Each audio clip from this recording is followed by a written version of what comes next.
वही है, उतना ही तक सीमित है जितना कि पूरे बहुजन चेतना को सक्रिय रखने में भागीदार हो सकता है, उतना ही है, उससे ज्यादा का नहीं है। तो मैं अपनी बात इसी दृष्टि से करना चाहता हूं। मैं कोई बात नहीं करना चाहता हूं किसका सांस्कृतिक राष्ट्रवाद क्या है, उसका जवाब क्या देना है, नहीं। मैं ये पूछना चाहता हूं कि हम कौन हैं। सबसे बड़ा सवाल हमारे सामने ये है कि हम कौन हैं और हम आज क्या कर रहे हैं। यहीं से अपनी बात को मैं शुरू करके, और मैं जो कुछ चंद बातें हैं, जो मैं कुछ पॉइंट्स में अपनी बातें रख दूंगा, क्योंकि वक्त बहुत कम है, जब बोलूंगा तो घंटा 2 घंटा लग जाएगा और उसकी इजाजत नहीं है। एक तो ये देखिए कि अभी सब कुछ गड़बड़ हो रहा है, सब कुछ गड़बड़ कर दिया गया है। संस्कृति, धर्म, राजनीति, सामाजिक संगठन, सारा कुछ घालमेल हो गया है। और वो घालमेल होने की वजह से कोई एक बात किसी के पल्ले नहीं पड़ रही। अगर मैं इसको समझाने की कोशिश करूं तो एक लाइन में समझा सकता हूं कि आप ब्राह्मण प्रतिनिधित्व खत्म करके भी ब्राह्मणवाद को सुरक्षित रख सकते हैं। केवल एक लाइन में मैं आपको ये समझाऊंगा। ब्राह्मण का नेतृत्व, ब्राह्मण का शीर्ष खत्म करके भी आप ब्राह्मणवाद को सुरक्षित रख सकते हैं। और आज यही हो रहा है। पूरी धारा जो चल रही है वो यही धारा चल रही है। मैंने अपने मित्र को कहा कि ब्राह्मण प्रतिनिधित्व कम हो जाएगा, ब्राह्मण मित्र को ही कहा, लेकिन मैं आपको ये बात आश्वस्त कर सकता हूं कि अगर ये धारा चलती रही तो ब्राह्मणवाद बहुत गहरे रूप में और बैठ जाएगा और ज्यादा बढ़ेगा। इसलिए साथियों, पहली बात तो ये कि अभी हमारे विमर्श का सबसे पहला पॉइंट जो है, सबसे पहली बात जो मुझे लगता है कि आज मुझे आपको एड्रेस करना चाहिए करके, कि हमें उत्तेजना से बचना चाहिए। जो उत्तेजित करने वाली जो राजनीति होती है, वो राजनीति अंततः जिसका वैचारिक रूप से वर्चस्व है उसके ही काम आती है। ये बात हमको और आपको बहुत ध्यान से गांठ मान के रख लेना चाहिए। आज बहुत सारे लोग सामाजिक न्याय के नाम पर वो अपनी जगह बनाए हुए हैं हमारे विमर्शों में। हमारे यहाँ विमर्शों में उनकी जगह है बहुत। उसके आज की अगर भाषा में कहें तो उसके बहुत फॉलोअर हैं, ट्विटर पर है तो फेसबुक पर है, फलना ढिकना कई जगह पर। कोई गिनाता है 1 लाख है, कोई गिनाता है 50,000 है, कोई गिनाता है 2 लाख है। यानी कि एक ऐसा वर्ग यहाँ बन गया है जिसने अपनी कंस्टिट्यूएंसी हमारे बीच में बना ली है। कंस्टिट्यूएंसी का मतलब अपना अपना क्षेत्र एक बना लिया है। 50,000 का, 1 लाख का, 2 लाख का, 3 लाख का। और अब हम उसके खिलाड़ी, मतलब वो खिलाड़ी है, हम उसके एक तरह से गेंद है, प्लेयर नहीं है, हम उसके गेंद है। वो इतने सारे गेंद के साथ खेल रहे हैं। इस बात को हमको बात समझ लीजिए। तो इसकी वजह क्या हुई कि हमने प्रोवोकेशन को एक तरह से स्वीकार कर लिया है। अच्छा, ये जो प्रोवोकेशन है वो प्रोवोकेशन अंततः कहाँ जाएगा? जो प्रोवोकेशन की मास्टरी जिसके पास है उसी के काम आएगा। अगर केवल आप अंबेडकर की मूर्ति लगाएंगे, मैं ये बात बहुत ही संभल के भी कह रहा हूं और जोखिम लेके भी कह रहा हूं कि अगर केवल आप अंबेडकर की मूर्ति लगाएंगे तो आपसे वही आगे निकलेगा जो मूर्ति लगाने में जिसका सिद्धस्त है, जो मूर्ति लगाने में सबसे आगे है, जिसके पास सारे संसाधन हैं। तो हमने और आपने दो राय नहीं कि हमने और आपने अम्बेडकर बाबा की मूर्ति लगाने वालों की एक बड़ी जमात खड़ी कर दी।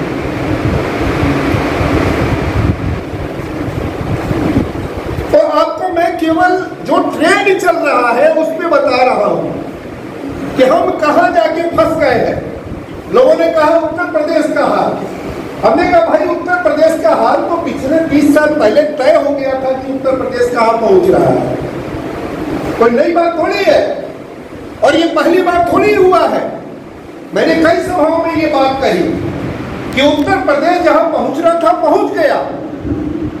1960 के दशक में भी उत्तर प्रदेश में वही स्थिति थी जो 1990 में थी। वहां की अगर राजनीति, वहां की जो विमर्श है, उसकी पृष्ठभूमि आप जानेंगे। रिपब्लिकन पार्टी के 4 सांसद थे, 12 विधायक थे रिपब्लिकन पार्टी के, महाराष्ट्र की भी रिपब्लिकन पार्टी के। उत्तर प्रदेश में रामायण की प्रति यानी रामचरितमानस की कॉपी विधानसभा में फाड़ दी गई।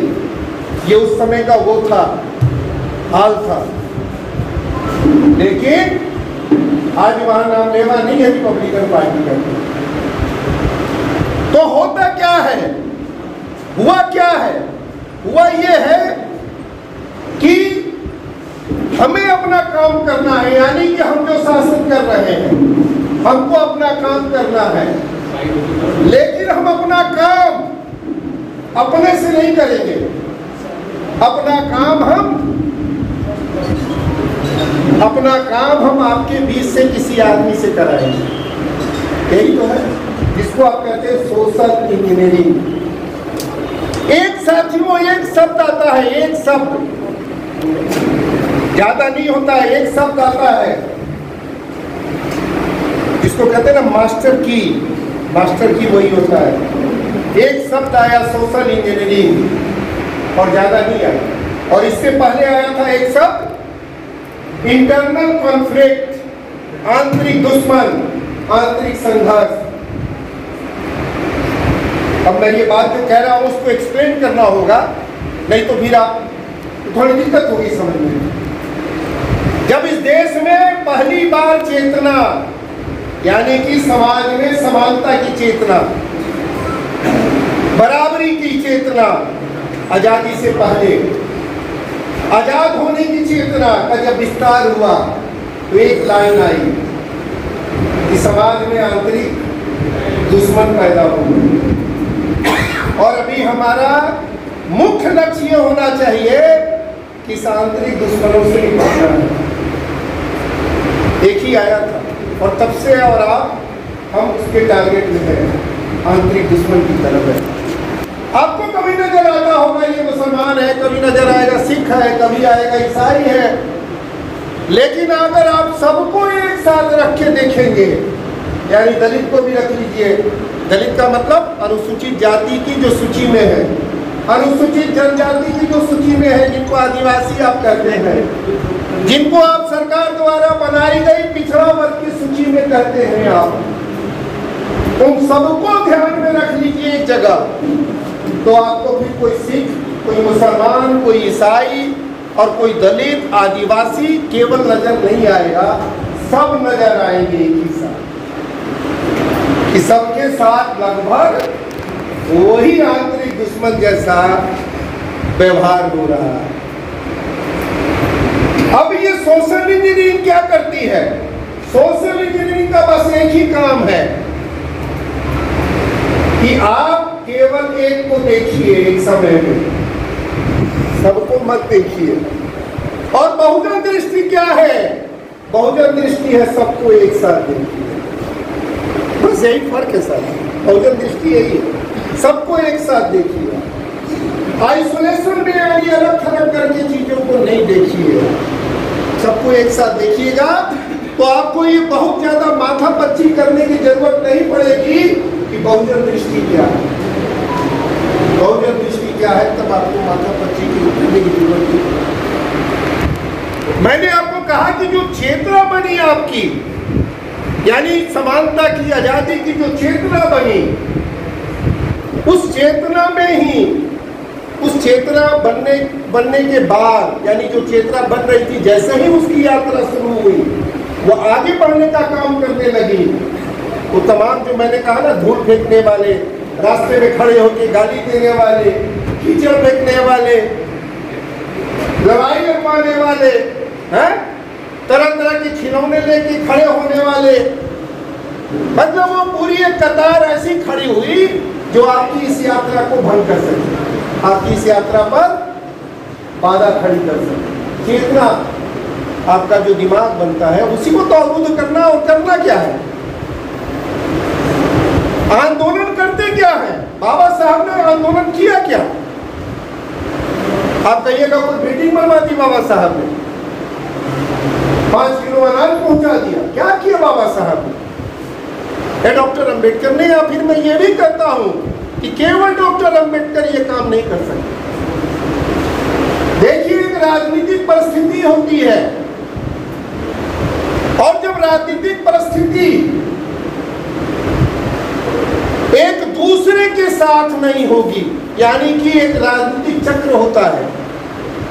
जब कम्युनिस्ट थे तभी डॉक्टर अंबेडकर साहब भी थे, यानी कि पूरी दुनिया में समानता का जब नारा लग रहा था, उसी बीच में डॉक्टर साहब आए थे, अलग से डॉक्टर साहब नहीं थे। इसका मतलब यह हुआ कि राजनीति पूरा एक धारा बनाती है आपको, और जब तक वो धारा नहीं बनेगी तो आप आइसोलेशन में बात नहीं कर सकते।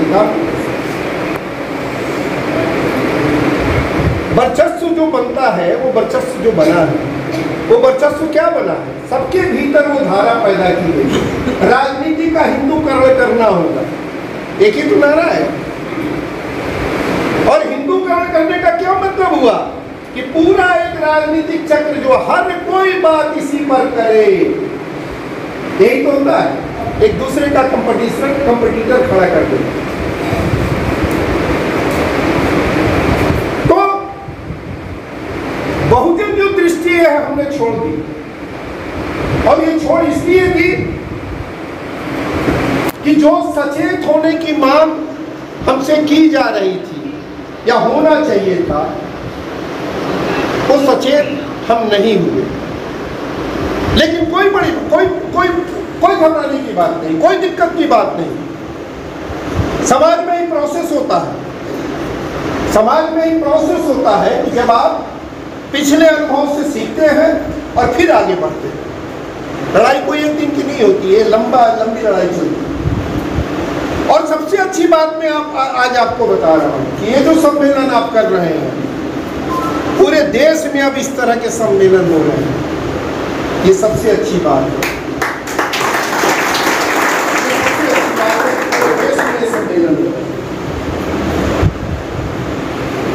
दिल्ली में हुए, दिल्ली में 2-3 सम्मेलनों में इस तरह के जाने का हमको मौका मिला, भागलपुर में। इस तरह के सम्मेलन अब जो हो रहे हैं, ये इस बात के लिए, इस बात की ओर इंगित करते, इशारा करते हैं कि लोग अब सचेत हो गए हैं। तो मतलब ये हुआ कि हमको सचेत होना। अच्छा, भ्रमित कहाँ हो जाते हैं हम? भ्रमित कहाँ हो जाते हैं? तो जैसे मैंने आपको एक प्रोवोकेशन का बताया, अब घालमेल क्या हो जाता है इसमें कि आप एक समाज के पूरे ढांचे को बदलने की बात कर रहे हैं। और भटकाव में तो क्या आ जाता है, जब आपके बीच कोई ये नारा लगा देता है कि सत्ता सभी तालों की कुंजी है, आपके बीच में नारा आ जाता है, आप पे भटकाव आ गया। अब पूछे कैसे भटकाव आ गया? क्योंकि जो ये नारा जब ये आया तो आपने ये कहा कि सत्ता होती है मुख्यमंत्री, सत्ता होती है कैबिनेट मंत्री, और सत्ता होती है राष्ट्रपति, और सत्ता होती है प्रधानमंत्री। मैं कहता हूं कि क्या यही सत्ता होती है? आप जिस मनुवाद की बात करते हैं, उस मनुवाद में गांव में बैठा हुआ एक आम आदमी है जिसको खाने पीने को भी नहीं होगा, आप ये बताइए कि वो सत्ताधीश है कि नहीं है? वो सत्ताधीश है, तभी तो ये सत्ता पूरी संरचना उसकी बनी हुई है। और ठीक उसी तरह से सत्ता नीचे तक ये भी बैठी हुई है कि हमको भगवान ने ऐसा ही बनाया है, मालिक ने ऐसा ही बनाया है। तो अगर आप सत्ता को केवल रिड्यूस इस रूप में कर देंगे कि प्रधानमंत्री और राष्ट्रपति का होना ही हमारी सत्ता है, तो जाहिर सी बात है कि तब तो आप सत्ता सभी सालों की कुंजी है, मतलब मुख्यमंत्री, फिर नारा आएगा जिसकी संख्या भारी उसकी इसमें भागीदारी। तो आप ये नारा लगाएंगे, किस दृष्टि से नारा लगा रहे हैं? कौन सी संख्या भारी बता रहे हैं आप? सब जाति अपना अपना संख्या भारी बताएगा, फिर क्या होगा? बता ही रहा है, सब जगह नारा लगता है जिसकी संख्या जितनी भारी उतनी होगी। हर जाति का कहाँ पहुंच गए हम? कहाँ पहुंच गए फिर हम लोग? यानी कि नारा आपको कहां से कहां ले जा सकता है। पूरी लड़ाई अभी पिछले 30-40 सालों में आप लड़ाई देखिए आप, और केवल हम उसका करेक्ट बताएं कि नाम पर पूरे देश में लड़ाई लड़ी गई गरीबी खत्म करने के नाम पर। पूरे देश की राजनीतिक में भाषा में आप सुन लीजिएगा, गरीबी मिटाना है, गरीबी हटाना है, गरीब को रोजी रोटी दिलाना है, सब कोई बात ये करता रहा। उसमें से निकला क्या? उसमें से निकला पहले टाटा बिरला और अब निकला अडानी अंबानी। कैसा विमर्श है भाई, ये कैसा विमर्श है कि आप गरीबी की बात कर रहे हो। सब कोई गरीबी की बात कर रहा है, पार्लियामेंट से लेके नीचे तक, और उसमें से निकल के आ रहा है टाटा बिरला और फिर आ रहा है नाम बदल गया अंबानी अडानी। सारे लोग धर्मनिरपेक्षता की बात कर रहे हैं, सारे लोग, कोई भी ऐसा नहीं है। अटल बिहारी वाजपेयी उदार सांप्रदायिक हैं, यहां तक पहुंचे हम हैं? क्या निकल के आया उसमें से? उस धर्मनिरपेक्षता में से क्या निकल के आया? अरे भाई मेरे, आप अभी कह रहे थे ना, डॉक्टर साहब कह रहे थे ना 30-40 साल में ये पश्चिम बंगाल का रूपांतरण नहीं हुआ। 20 साल तक आपने शासन किया आपने, लेकिन आप शासन कर रहे हैं और समाज वहां कैसा निकल के आ रहा है। यानी कि समाज की पूरी संरचना को बदलना और राजनीतिक सत्ता, यानी राजनीतिक सत्ता का मतलब हम लोगों ने बहुत छोटा कर दिया है भाई, बहुत छोटा कर दिया। बात करने में थोड़ी दिक्कत होती है। राजनीतिक सत्ता का मतलब मुख्यमंत्री और राष्ट्रपति और प्रधानमंत्री हम लोगों ने बना दिया। राजनीतिक सत्ता का यह कभी नहीं निकलता है। लेकिन चलिए हम समझदारी के यही कह रहे हैं, इसका मतलब कोई तालमेल नहीं है, कोई मतलब नहीं। अब आप सोचिए कि अभी लोग कर रहे थे, ये कह रहे थे हरिकेश्वर जी, तो मैं इनको बहुत ध्यान से सुन रहा था और बता रहे थे कि लालू यादव यहां आए, यानी बिहार में शासन संभाला, और शासन संभालने के बाद उनके बारे में जो लोग कहते हैं, एक तो धर्मनिरपेक्षता की रक्षा की, उसके बारे में तो हमने कह ही दिया आपको। इन्होंने जो बताया कि खाट पर बैठने का स्वाभिमान जगाने का, भाई मैं कहता हूं कि आप राजनीतिक सत्ता का नेतृत्व कर रहे हैं, सामाजिक सुधार के कोई कार्यक्रम नहीं चला रहे हैं। राजनीतिक सत्ता के रूप में आपने क्या फैसला किया? जैसे कर्पूरी जी ने फैसला किया, क्या किया फैसला? एक फैसला किया फ्री सीट, राजनीतिक फैसला फ्री सीट, कि जिसका जो गरीब का बेटा है वो स्कूल में पढ़ेगा, उसकी फीस माफ होगी। दूसरा बड़ा फैसला किया अंग्रेजी की अनिवार्यता खत्म की। ये राजनीतिक फैसले ये होते हैं। राजनीतिक फैसला बाल साफ कराना नहीं हुआ कि गए हम गांव में और बाल साफ, वो तो विज्ञापन हो गया एक तरह से, वो नहीं होगा।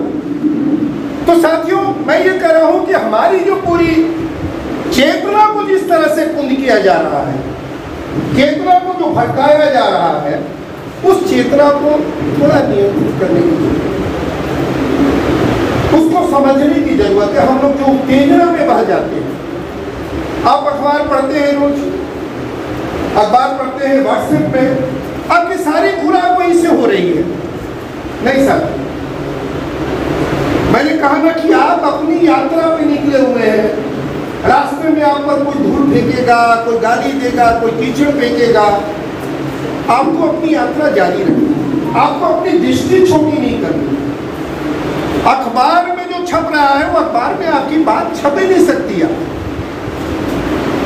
आपको ये स्वीकार करने में जरा सी भी दिक्कत नहीं होनी चाहिए कि आज आपकी बात अखबारों में, टेलीविजन में नहीं आ सकती। वो तभी आएंगे जब आपका पूरा एक सांगठनिक, पूरी जो संरचना है वो तैयार होगी, तब जाके आप अपनी बात की। तो जरूरत नहीं है आपको, आप एक दूसरे को कम्युनिकेट कीजिए, आप एक दूसरे को कम्युनिकेट कर सकते हैं और करते हैं।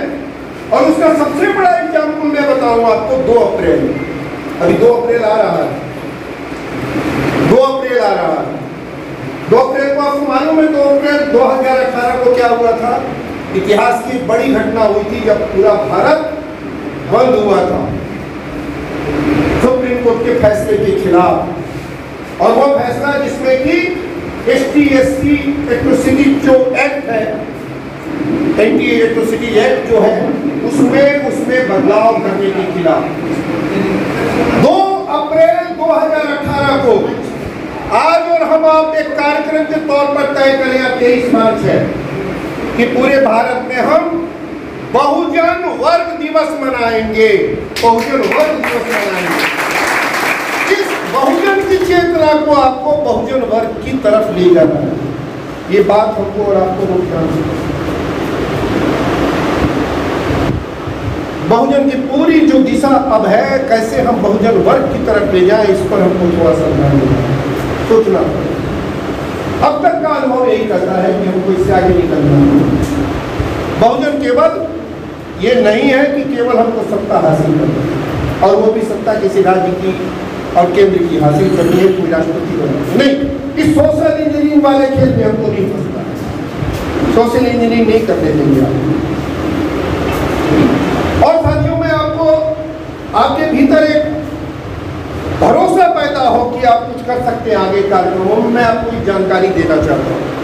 और वो ये जानकारी ये देना चाहता हूँ कि हम लोग एक अखबार हम लोगों ने शुरू किया इलाहाबाद से, बहुजनकरण। और बहुजनकरण को 6 महीने से हम लोग निकाल रहे हैं मार्कशीट। हम लोगों से मतलब 2 अदद आदमी, एक होते हैं हम और एक वहाँ हमारे जो साथी हैं, जो उसके संपादक हैं, वो हम दिल्ली में उसको तैयार करते हैं, इलाहाबाद में उसको भेजते हैं, इलाहाबाद में छपता है, फिर वहाँ के साथी उसको डिस्ट्रीब्यूट करते हैं। मैं साथियों ये बात आपको क्यों बताऊंगा, मैं आपको इसलिए हो गया बस 2-3 मिनट बात खत्म नहीं,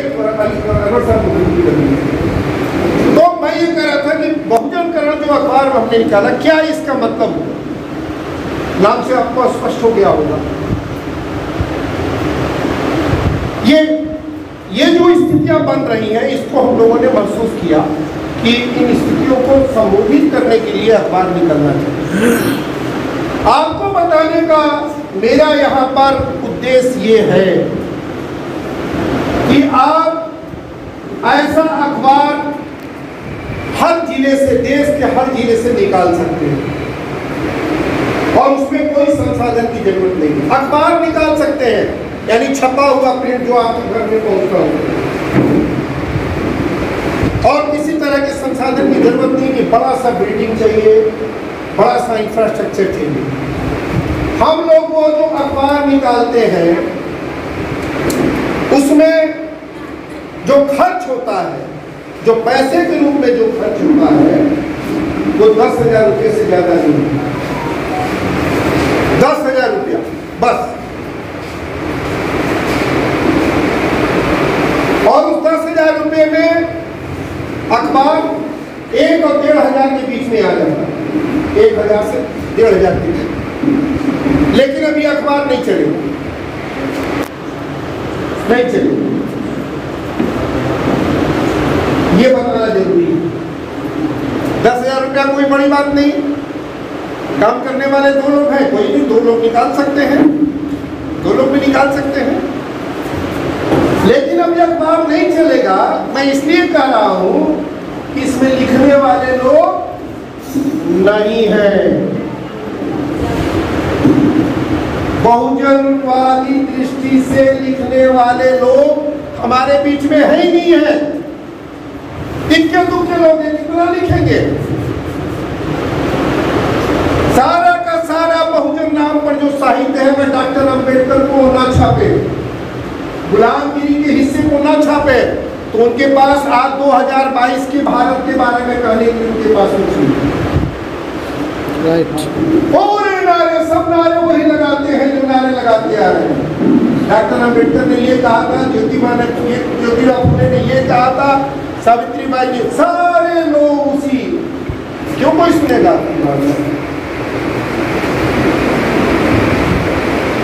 आपके पास कहने के लिए कोई आज जो दृष्टि होनी चाहिए, आज जैसे मान लीजिए कि मैं कहूं कि बहुजनवादी दृष्टि क्या होगी बेरोजगारी के सवाल में, बढ़ती कीमतों के बारे में क्या होगी, महंगाई के बारे में क्या पूछेंगे? क्या कोई बहुजनवादी दृष्टि हो सकती है इसमें? हाँ, हो सकती है। आपको हैरानी होगी कि हम इतने ज्यादा संकीर्ण होते जा रहे हैं। अभी पार्लियामेंट में report I, social and justice ministry की स्टैंडिंग कमेटी की रिपोर्ट है, और उस रिपोर्ट में केवल एक स्कीम चलती है छात्रावास की, जगजीवन राम, बाबू जगजीवन राम छात्रावास पूरे देश में बनना है। 1960 से ये स्कीम है, 1960 से,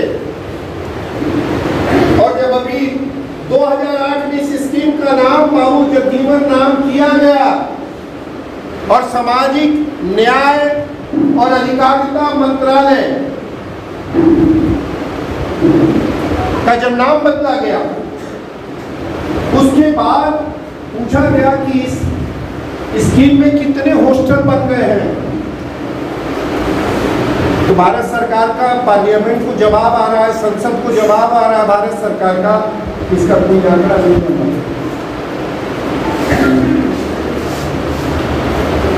कोई आंकड़ा नहीं हमारे पास, और उस पार्लियामेंट में केवल बातें होती है अंतरजातीय विवाह का स्कीम, बिहार में अंतरजातीय विवाह को प्रोत्साहित करने का स्कीम 1 लाख कितना लागू हुआ, कितना लागू नहीं हुआ, देश के किन राज्यों में हुआ, किन राज्यों में हुआ, कौन सवाल उठाया आज तक? आप डॉक्टर अंबेडकर की बात करते हैं, डॉक्टर अंबेडकर ने क्या कहा? डॉक्टर अंबेडकर ने जो एक कार्यक्रम दिया, कार्यक्रम के तौर पर जाति को खत्म करने में, उसमें एक बड़ा कार्यक्रम यही था ना, अंतरजातीय विवाह। उस कार्यक्रम, उसकी स्कीम के बारे में कोई भी राजनीतिक पार्टी, आप बताइए, सबकी सरकार हो गई, आप उठा लीजिए सवाल।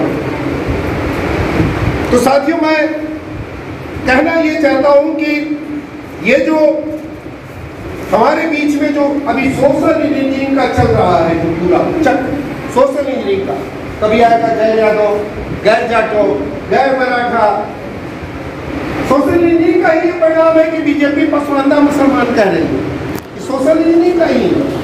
सोशल इंजीनियरिंग के कई डायमेंशंस हैं, कई डायमेंशंस होते हैं। इसका मतलब ये नहीं हुआ कि वो आपका हितैषी हो गया और वैचारिक रूप से आपके साथ हो गया, ये तो आप भूल के भी मत सोचिए, भूल के भी, सपने में भी अगर ये बुरा ख्याल आ गया तो अनर्थ हो जाएगा। ये ख्याल तो आना ही नहीं चाहिए कि वैचारिक रूप से भी कोई आपकी सहमति और स्वीकृति हो सकती है। सकता है, लेकिन आपका प्रतिनिधित्व नहीं दे सकता।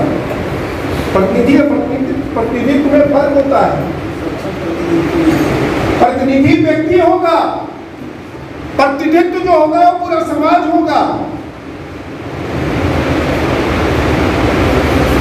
और डॉक्टर अंबेडकर दो तरह के सुधारों की बात करते रहे हैं, एक पारिवारिक सुधार, एक सामाजिक सुधार।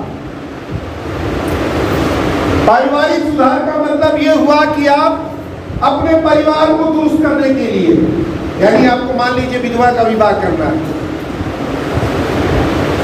कम उम्र की लड़कियों की आप शादी कर देते हैं, उम्र बढ़ा देनी, ये आपका मसला है, पारिवारिक सुधार का मसला है।